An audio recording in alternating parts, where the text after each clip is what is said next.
reçois l'adoration. Tu es le roi de gloire, notre victoire. Digne es-tu, Seigneur, Emmanuel. Mes chers élèves de 5e, 4e et 3e, oh, vous me manquez, et je sais que Saint-Jean vous manque aussi. Malgré tout, on regrette bien quand même les récréations entre amis, les cours de mathématiques, et bien sûr, les cours d'instruction religieuse, le cours le plus important de votre vie, vous le savez.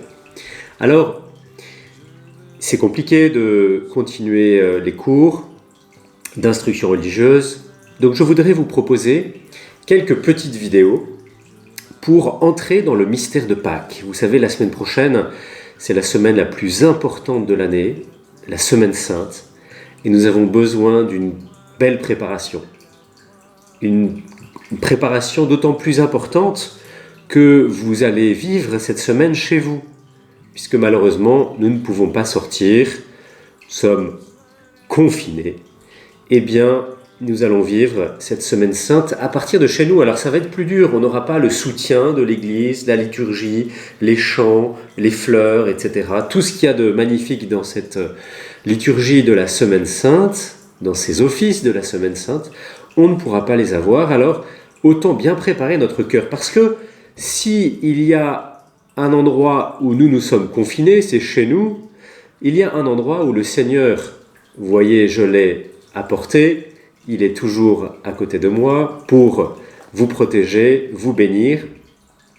Il y a un endroit où le Seigneur doit être confiné, c'est dans notre cœur.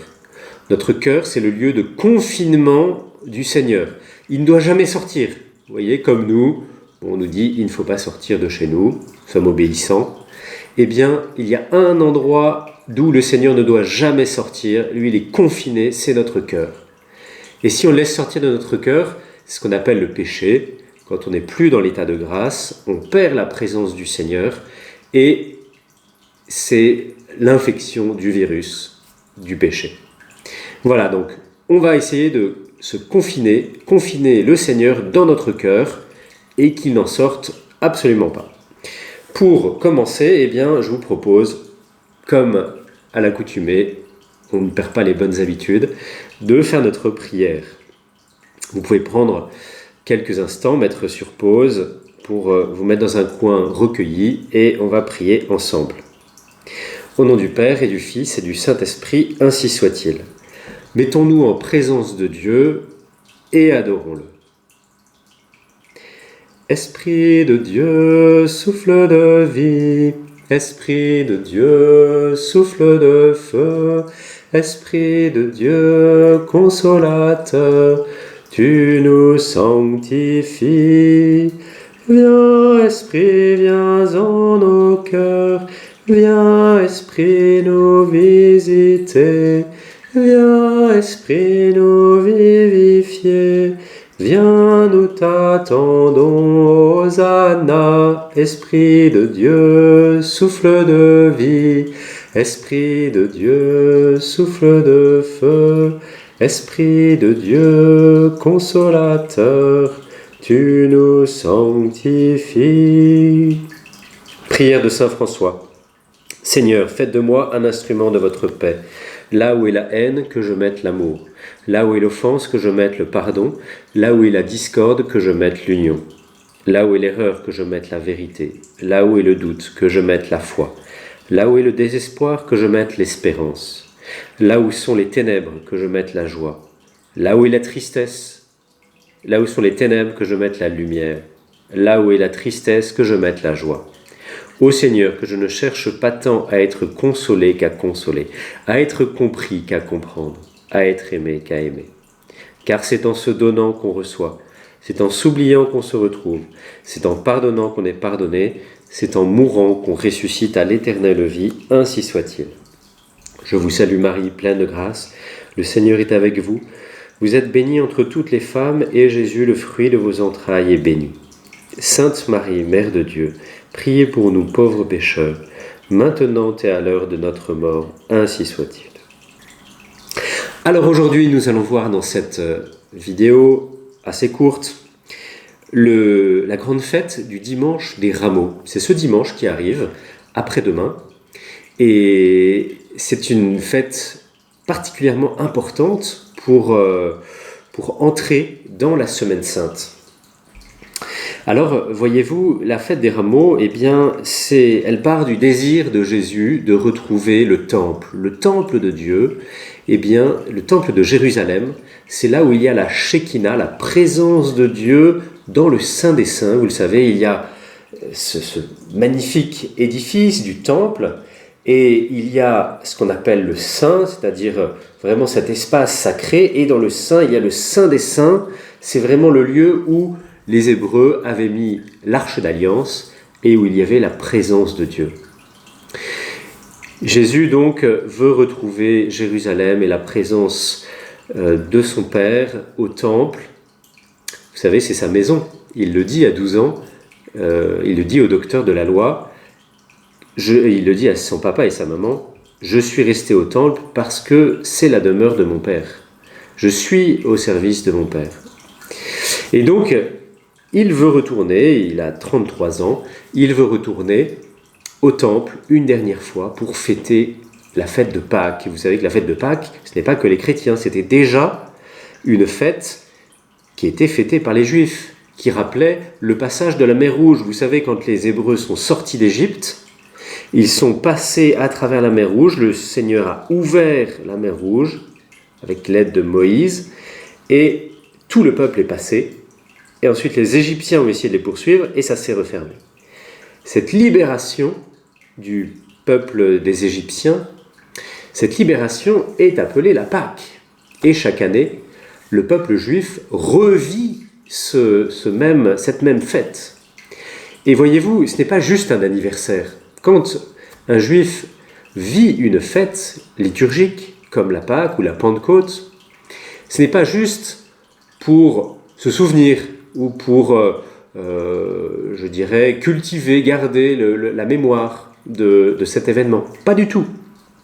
C'est pour le vivre pour soi. C'est-à-dire que chaque juif, au moment où il célèbre la fête, il la vit pour lui-même. Il est comme transporté dans le temps et il revit cet événement. Donc chaque année, les juifs, quand ils fêtaient la fête de Pâques au temple, eh bien, ils revivaient intérieurement dans leur cœur le passage de la mer Rouge. Ils étaient les compagnons de Moïse et ils revivaient cet événement. C'est d'ailleurs le sens de toutes les fêtes chrétiennes. Là-dessus, nous sommes en totale continuité avec l'Ancien Testament, mais en le dépassant, bien sûr, puisque le Seigneur rend présent la fête. C'est-à-dire que toutes les fêtes que nous allons célébrer à partir de ce dimanche, eh bien, nous allons vraiment les vivre.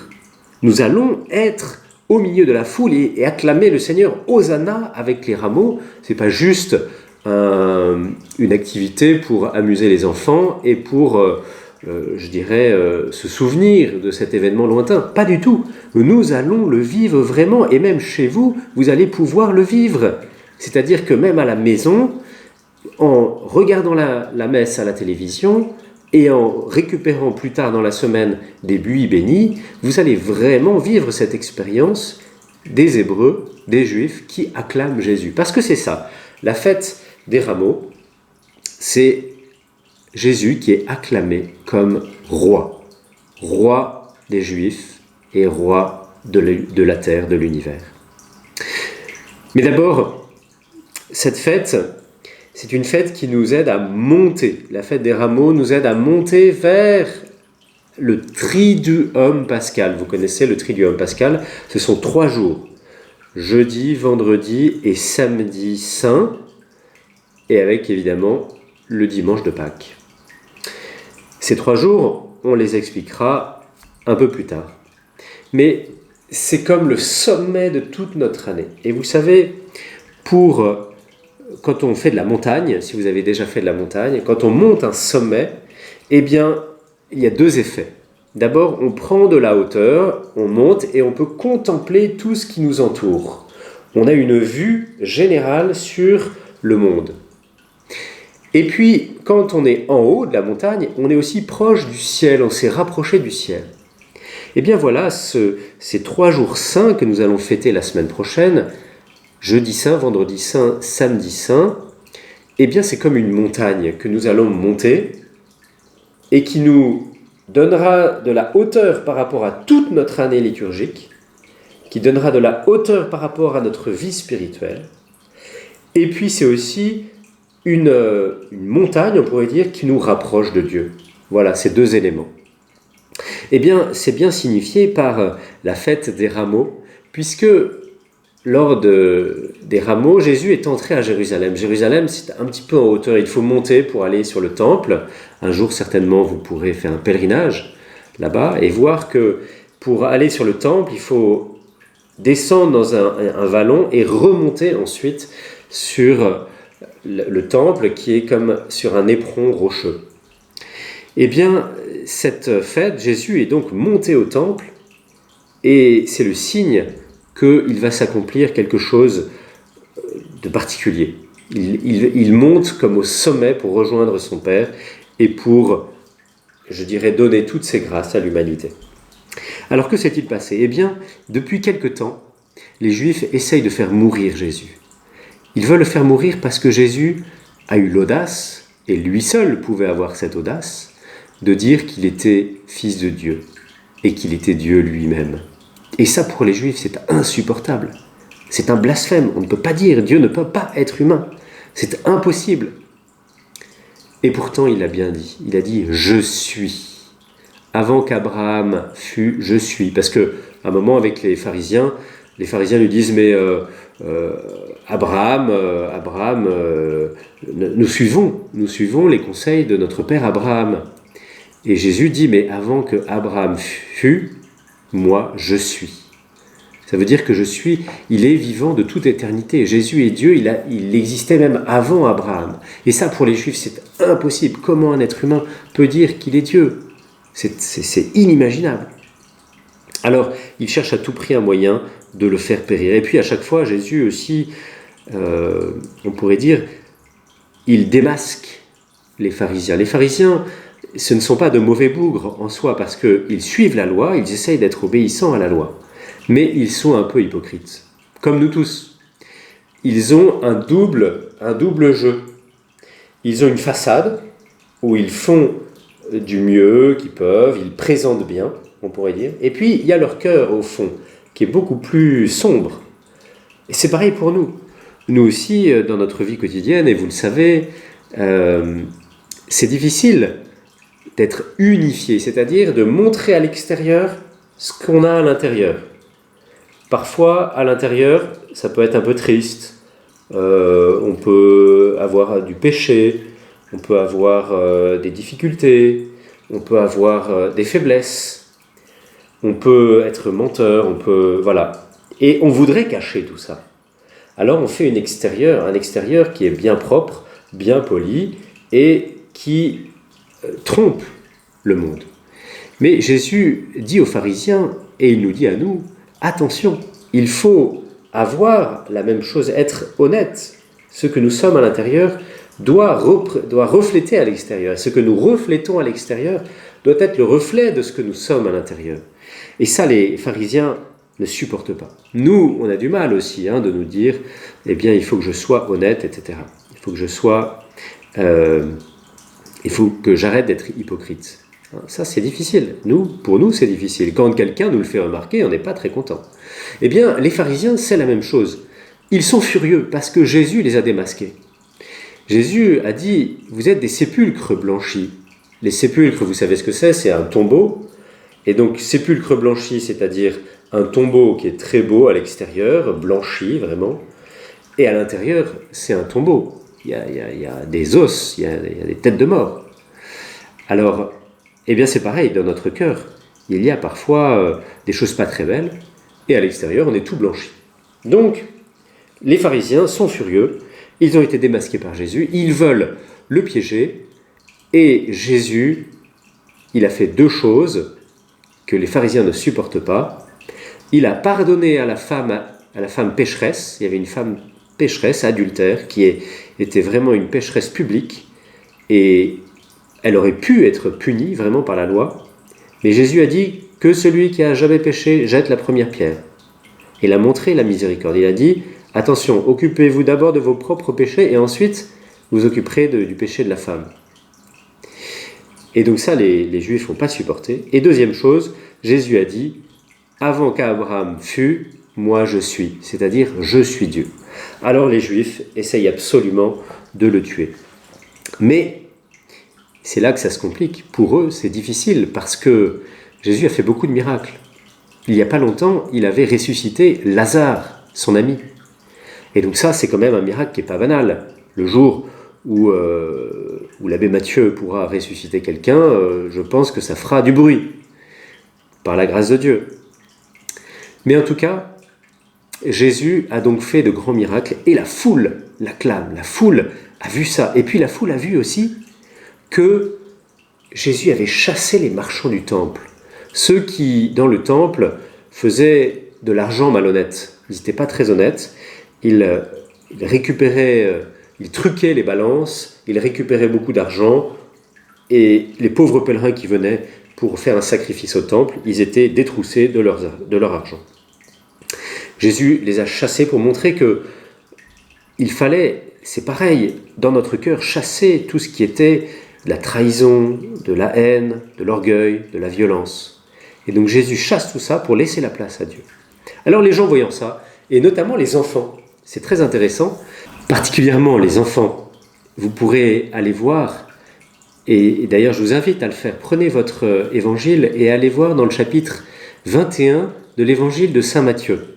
Chapitre 21, vous pouvez le trouver au verset 7. Voilà. Prenez votre Nouveau Testament. Ils amenèrent l'ânesse et son petit, disposèrent sur eux leurs manteaux, et Jésus s'assit dessus. Dans la foule, la plupart étendirent leurs manteaux sur le chemin, et ils coupaient des branches aux arbres et en jonchaient la route. La foule qui marchait devant Jésus et celle qui suivait criaient « Hosanna, fils de David !» Ça veut dire « Dieu sauve !» C'était un cri d'acclamation « Dieu nous sauve !»« Béni soit celui qui vient au nom du Seigneur !»« Hosanna au plus haut des cieux !» Comme Jésus entrait à Jérusalem, toute la ville fut en proie à l'agitation et disait « Mais qui est cet homme ?»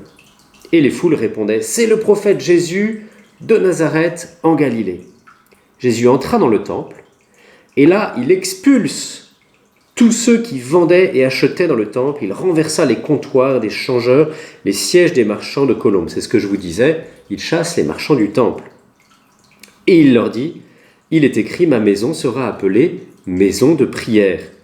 Or vous en faites une caverne de bandits. » Des aveugles et des boiteux s'approchèrent dans le temple et il les guérit, pour montrer encore qu'il est Dieu. Les grands prêtres et les scribes s'indignèrent, et quand ils virent les actions étonnantes qu'il avait faites, et les enfants qui criaient dans le temple « Hosanna au fils de David !» Ils dirent à Jésus « Tu entends ce qu'ils disent, les enfants ?» Ils disent « Hosanna !» Jésus leur répond « Oui, vous n'avez donc jamais lu dans l'Écriture, de la bouche des enfants, des tout-petits, tu as fait monter une louange. » Et il les quitta et il sortit de la ville. Alors cet épisode des rameaux est particulièrement important, chers élèves, parce qu'il nous montre que Jésus est vraiment Dieu. Il est venu pour guérir, il est venu pour chasser le péché, il est venu pour nous rendre notre liberté intérieure. Grâce à lui, nous pouvons paraître à l'extérieur ce que nous sommes à l'intérieur. Nous pouvons être libérés du péché. Et ça, les pharisiens et le diable ne le supportent pas. Et ne supportent pas surtout que les gens reconnaissent, acclament Jésus. Hosanna, fils de David, disent les enfants. Et Jésus dit, je me suis préparé une louange de la bouche des enfants. Ça veut dire que à chaque fois que vous priez, chers élèves, parce que vous êtes des enfants, vous êtes des grands enfants, mais encore des enfants. À chaque fois que vous priez, vous accomplissez cette parole de Jésus. De la bouche des enfants, des tout-petits, j'ai fait monter une louange. C'est-à-dire que de votre bouche, à chaque fois que vous allez dire « Hosanna » ce week-end, eh bien vous allez acclamer le Seigneur, vous allez reconnaître qu'il est Dieu. Et à chaque fois que vous allez dire Hosanna, c'est comme si vous disiez, oui Seigneur, je veux avoir un cœur unifié, je veux être honnête, je veux être transparent, je veux ne pas avoir un masque devant moi, hypocrite, mais au contraire, je veux être cohérent de l'intérieur et de l'extérieur. Ce que je fais à l'extérieur est cohérent avec ce que je fais à l'intérieur. Voilà, c'est le début de notre libération. Et nous allons vraiment le vivre ce dimanche. Alors, je vous souhaite de bien suivre la messe. C'est pas très facile, mais on peut, par Internet, il y a des moyens d'avoir la messe retransmise en direct. Suivez-la de tout votre cœur, même si c'est pas facile, même si la famille ne prie pas forcément avec nous. Mais prenez le temps de vous mettre à l'écart dimanche matin, en famille ou bien seul, et puis de prier vraiment et de faire cette procession avec Jésus dans votre cœur, et de dire « Hosanna, fils de David, Hosanna, Seigneur, tu es mon roi ». Amen. Et on se retrouve la semaine prochaine pour l'explication de jeudi saint, vendredi saint, samedi saint et dimanche de Pâques. Que le Seigneur vous bénisse. Je vous salue Marie, pleine de grâce, le Seigneur est avec vous. Vous êtes bénie entre toutes les femmes, et Jésus, le fruit de vos entrailles, est béni. Sainte Marie, Mère de Dieu, priez pour nous pauvres pécheurs, maintenant et à l'heure de notre mort, ainsi soit-il. Au nom du Père et du Fils et du Saint-Esprit, ainsi soit-il. Soyez sages. Reçois l'adoration, tu es le roi de gloire, notre victoire. Digne es-tu, Seigneur, Emmanuel. Dieu de lumière élevé dans les cieux, rempli de grâce et de paix, environné de louanges et de feu, gardien de l'éternité. Pourquoi quitter ce palais de bonheur pour un sentier de misère? Par quel amour les chemins de ton cœur ont su trouver nos prières? Reçois l'adoration, tu es le roi de gloire, notre victoire. Digne es-tu, Seigneur, Emmanuel. Reçois l'adoration, tu es le roi de gloire, notre victoire.